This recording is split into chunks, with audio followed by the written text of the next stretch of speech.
தமிழ் புத்தாண்டு ராசி பலன்களிலே அடுத்ததாக நாம் காண இருப்பது மகர ராசிக்காரர்கள். மகர ராசி அன்பர்களே, இந்த விஸ்வாவசு வருடமானது உங்களுக்கு பல வகைகளிலே ஏற்றத்தையும் மாற்றத்தையும் தருகின்ற வருடமாக இருக்கின்றது. அருமையான வருடம் இந்த வருடம் உங்களுக்கு. ஆனால் ஒரே ஒரு விஷயத்திலே நீங்கள் கவனமாக இருக்க வேண்டும். உடன் பணிபுரிகின்ற உங்களுடைய தொழில் சம்பந்தமான கூட்டாளிகளோடு கவனமாக இருக்க வேண்டும். அதேபோல் வண்டி வாகனங்களிலே செல்லும் போது மிக மிக எச்சரிக்கையாக இருக்க வேண்டிய காலகட்டமாக இந்த ஒரு வருட காலமுமே இருக்கின்றது. சித்திரை தொடங்கி பங்குனி வரையிலான இந்த 12 மாதங்களிலுமே நீங்கள் உங்களுடைய பயணங்களிலே மிக மிக கவனமாக இருக்க வேண்டும்.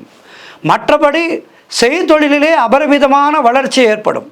நீங்கள் வேலை பார்ப்பவராக இருந்தால் வேலை பார்க்கின்ற இடத்திலே உங்களுக்கு பதவி உயர்வும் சம்பள உயர்வும் நீங்கள் எதிர்பார்க்காத விதத்திலே கிடைக்கும். அதேபோல் சொந்த தொழில் செய்பவராக இருந்தால் உடனடியாக மிகப்பெரிய வளர்ச்சியை பெறுவீர்கள்.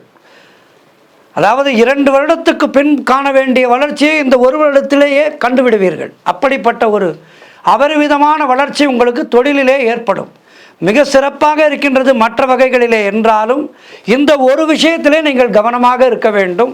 வண்டி வாகனங்களிலே செல்லும்போது மிக மிக கவனமாக இருக்க வேண்டிய காலகட்டமாக இருக்கின்றது.